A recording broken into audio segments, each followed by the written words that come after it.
Saya Nadia Husna Laili, nomor induk mahasiswa 200110041,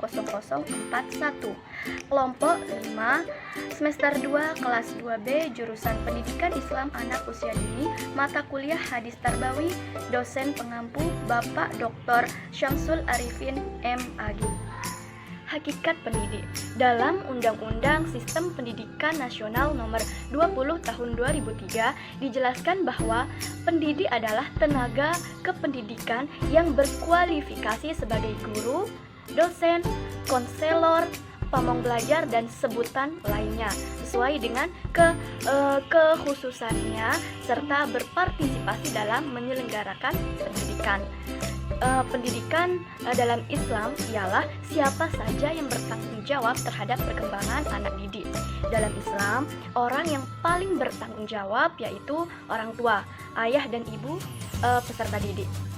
Berdasarkan dari segi arti, makna pendidik adalah makna pendidik itu sangatlah luas. Siapapun boleh jadi pendidik, tetapi dengan syarat-syarat tertentu. Pada awalnya, tugas pendidik adalah murni.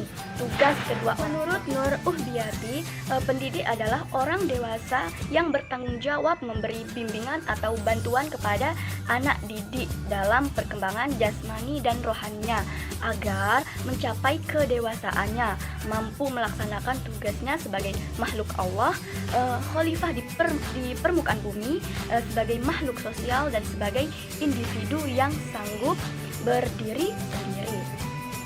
Selanjutnya yaitu syarat-syarat sebagai seorang pendidik. Yang pertama itu beriman kepada Allah dan beramal soleh. Yang kedua, menjalankan ibadah dengan taat. Yang ketiga, memiliki sikap pengabdian yang tinggi kepada dunia kependidikan. Yang keempat, ikhlas dalam menjalankan tugas pendidikan. Yang kelima, menguasai ilmu yang diajarkan kepada anak didiknya. Yang keenam, profesional dalam menjalankan tugas. Dan yang ketujuh, yaitu tegas dan berwibawa dalam menghadapi masalah yang dihadapi murid-muridnya. Perkenalkan, nama saya Nur Asmawati, nomor NIM 200110042, kelompok 5, semester 2, kelas 2B, jurusan Pendidikan Islam Anak Usia Dini, mata kuliah Hadis Tarbawi, dosen pengampu Dr. Syamsul Arifin M.Ag. Baiklah, untuk materi yang C yaitu tugas pendidik atau guru.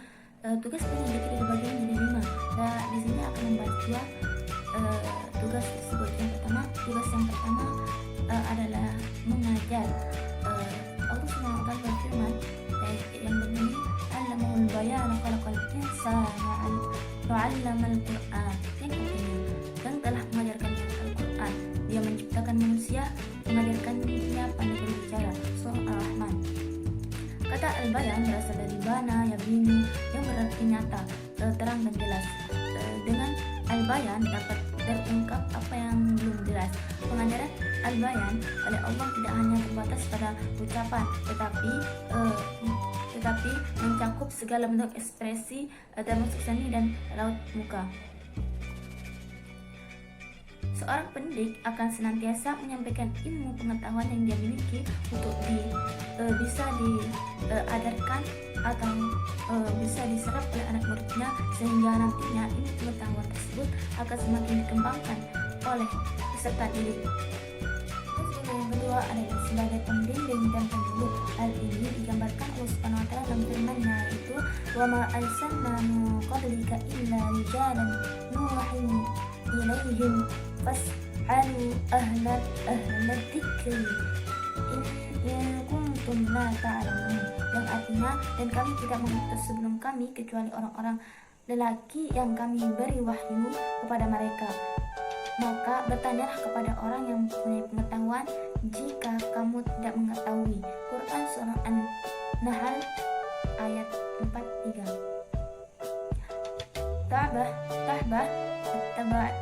Tahbari, salah seorang ulama dari aliran Syiah, berpendapat bahwa ayat ini menginformasikan bahwa dakwah keagamaan dan risalah kenabian adalah dakwah yang disampaikan oleh manusia oleh manusia biasa yang mendapat wahyu dan tugas mengajarkan manusia menuju kebahagiaan duniawi dan ukhrawi, akhirat dan dunia.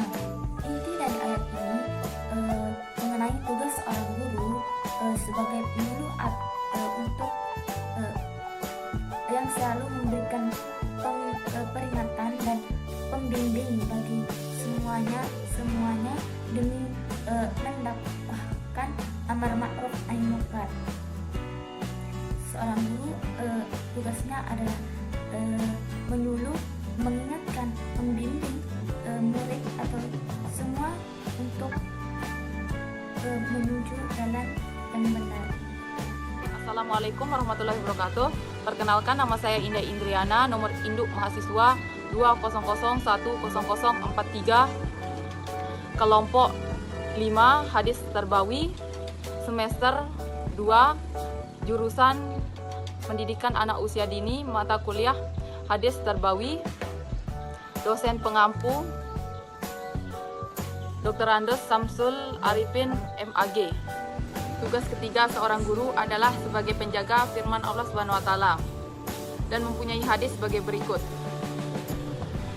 Ya ayyuhalladzina amanu qu anfusakum wa ahlikum naran wa quduhan nas wal hijarah 'alaiha malaikatan ghilazun shidadul la yahduna allaha ma amruhu wa yaf'aluna ma yu'marun. Artinya, hai orang-orang yang beriman, peliharalah dirimu dan keluargamu dari api neraka yang membakar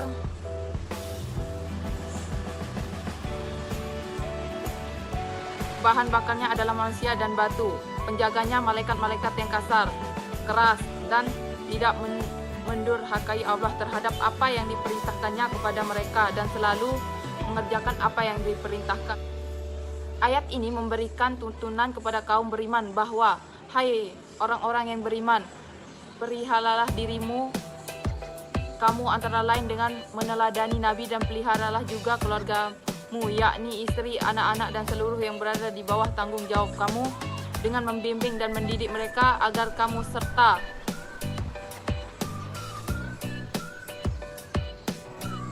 terhindar dari batu-batu antara lain yang dijadikan berhala. Diriwayatkan bahwa ketika ayat ke-6 ini turun, Umar berkata, "Wahai Rasulullah, kami sudah menjaga diri kami dan bagaimana menjaga keluarga kami?"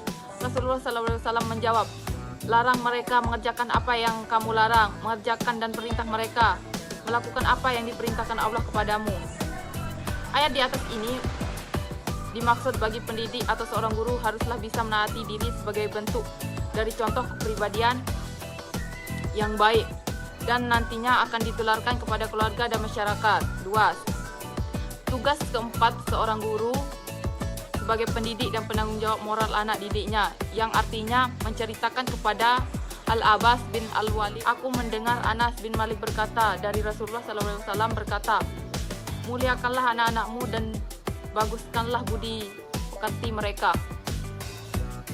Dalam hadis di atas mengingatkan kepada seorang pendidik agar senantiasa untuk memuliakan anaknya.